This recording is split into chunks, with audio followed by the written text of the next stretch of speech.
Welcome to the Southern Christian Leadership Conference Today program. I am so happy to be back with you. Just getting in from Selma, Alabama. Ladies and gentlemen, what a treat. As you know, President Joe Biden was there as well. And many of our congresspersons, civil rights leaders, and people from Selma, and the citizenry from throughout the world, many people from many places.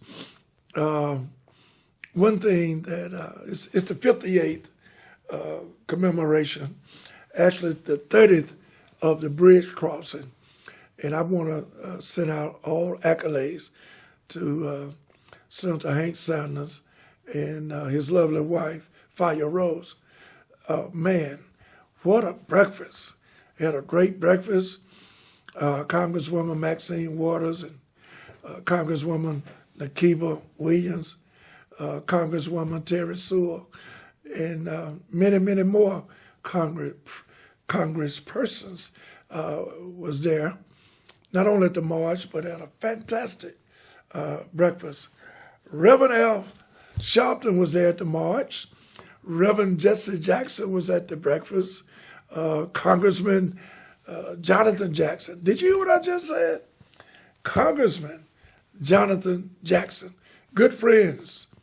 His father and the son, good friends of SCLC. I always enjoyed that friendship and family relationship and the connection, the connector of SCLC, along with Reverend Jackson, Congressman Jonathan, former Congressman Jesse Jackson Jr., and of course, the First Lady of the Jackson family, Mrs. Jackson, Jackie Jackson, who's very close to SCLC. Last time I was in Chicago, I went by and had a good conversation with Mrs. Jackson, Mrs. Jackie Jackson, and she was heading up. She was the campaign chairperson for her son, Jonathan, and we had great conversation. But all in all, ladies and gentlemen, the 58th commemoration of Selma, the 1965 Voter Rights Act. And the sad part of that is that we have been gutted in terms of the 1965 Voter Rights Act, Section 4 and Section 5, with the Pre-Clearance Act that was involved with that particular gutting of the 1965 Voter Rights Act. We don't have it anymore. We're going back to state rights. That's why you see so many oppressions of the vote. That's why you're seeing so many people not understanding what's going on. It was 2013 that Section 4 and Section 5 was gutted by the U.S. Supreme Court. Repetition is the mother of skill. I'm going to keep reminding you that because many people don't know that we have lost our freedom. We're going back to Jim Crow. We're back on the plantation to a large degree. You got to understand that. You can't get the loans at the banks. You don't talk to people in terms of accessibility to getting bank loans and the protection of the federal government. It's just not there, what we fought for many of years, and culminating with the 1965 Voter Rights Act. But guess what? We got to do it again. We can't sit idly by and not get involved. Along with the right to vote, you have to have the economics. You have to have the economics. You can't do anything without the economics. The venture capitalists who invest privately into businesses every day, every month, every year, they invest in the last year, and it's also comparable to the last 2 years.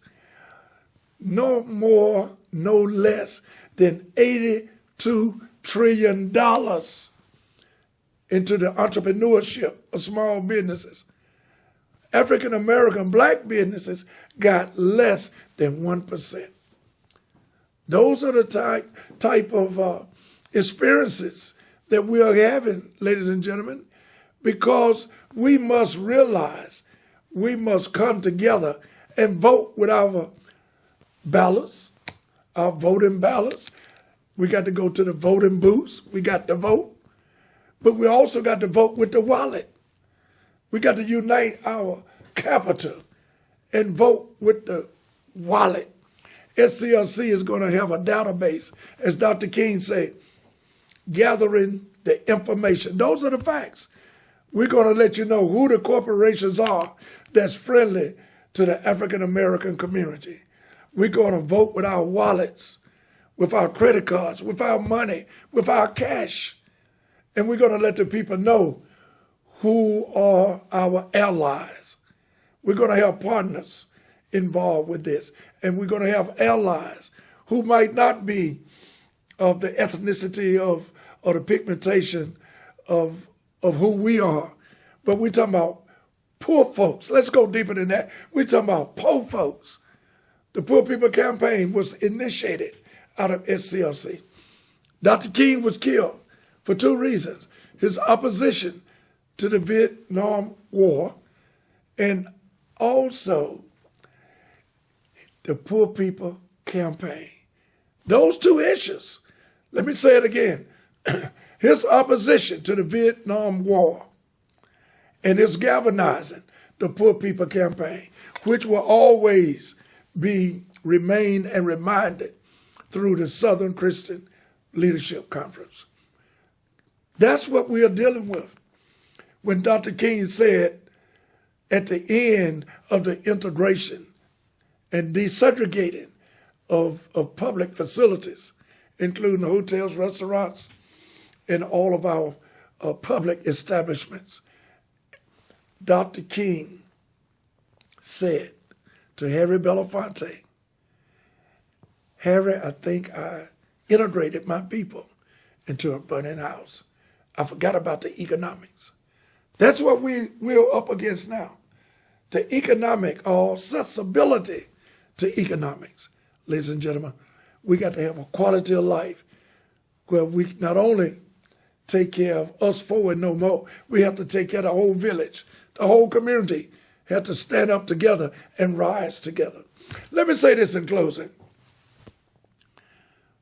I'm proposing to the President of the United States of America, and for all presidents for the future, if you ever come back to Selma, we need to have a Kenyan philosophy of training with the Secret Service.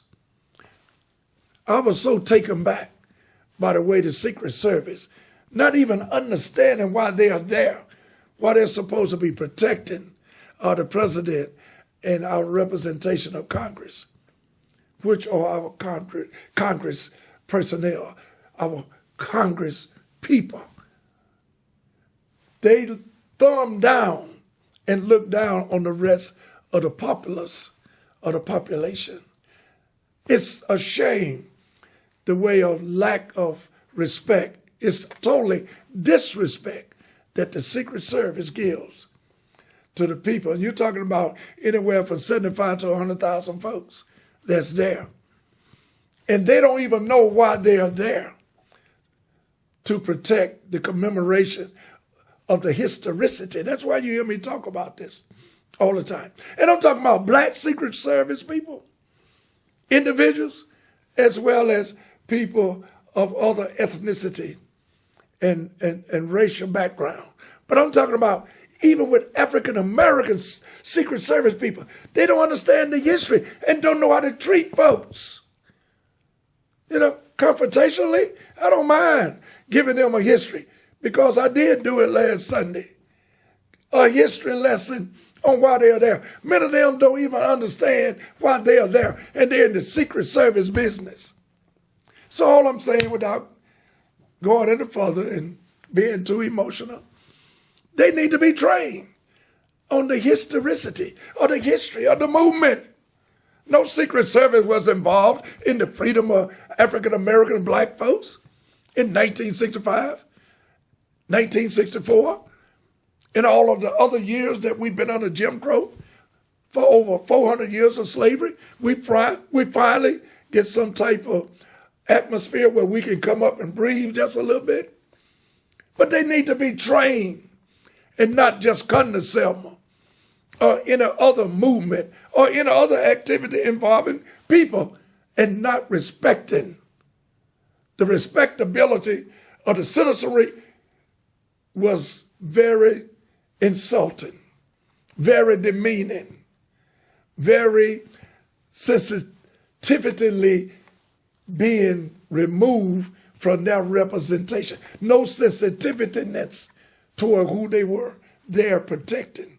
And they're protecting all of the people along with the president. And I have to share that. I'm very disturbed. And I'm taking a stand that before they come back to Selma, that they must understand that they must be trained. They had nothing to do with us going across that bridge or marching every day, not just in Selma, but throughout this country for many of years to get the so-called freedom that we have today. And now you think you can lead the march and tell us what to do and insult us by determining who's going to cross the bridge, who's going to be on the front line? No, no, no, no. That's not going to happen no more. And this is just Charles Steele talking at this particular time. I'm not bringing no one else in. I know I got support from my leaders in Selma. I know they support me. And one of my greatest leaders, Senator Hank Sanders, and his lovely wife, Fire Rose, they are to be commended for the work that they have done. Do you realize they're doing all this without resources? 95, 98% of the people that work with them are volunteers. And these people come to Selma every year and leave nothing but a bad reputation. Getting on the airplane and before that, having all of your security and police networks all around, and then you jump in a car and you get on a plane and go back to Washington, D.C. That is a terrible example of freedom and justice. It was not the federal government leading the march. It participated to some degree to legitimately give the okay 58 years ago from the federal government that Dr. King, Jose Williams, and Congressman John Lewis, who was Reverend John Lewis at that time, my chairman of the board, Dr. Bernard Lafayette, who was there 2 years prior to anyone, along with Amelia Boynton, who was orchestrating the participation that we have today for those number of years, 58 years. Dr. Bernard Lafayette, chairman of our board, still marching and on the front line, but trying to prevent him was the Secret Service. The man who was supposed to die the same night that Medgar Evers died and got the wounds to prove it. He was supposed to die. The Ku Klux Klan had put a tag on him to be killed. And here the Secret Service trying to belittle him getting to where he should be in his representing the historicity of this march. That can't be allowed. Thank you for listening. Ladies and gentlemen, we got a lot of work to do. Sitting at home and watching it on TV is different than being in the middle of the action and seeing that nothing has really changed. It's racism. And racism is more than your pigmentation of your skin. It's embedded in the system. God bless you. See you next week.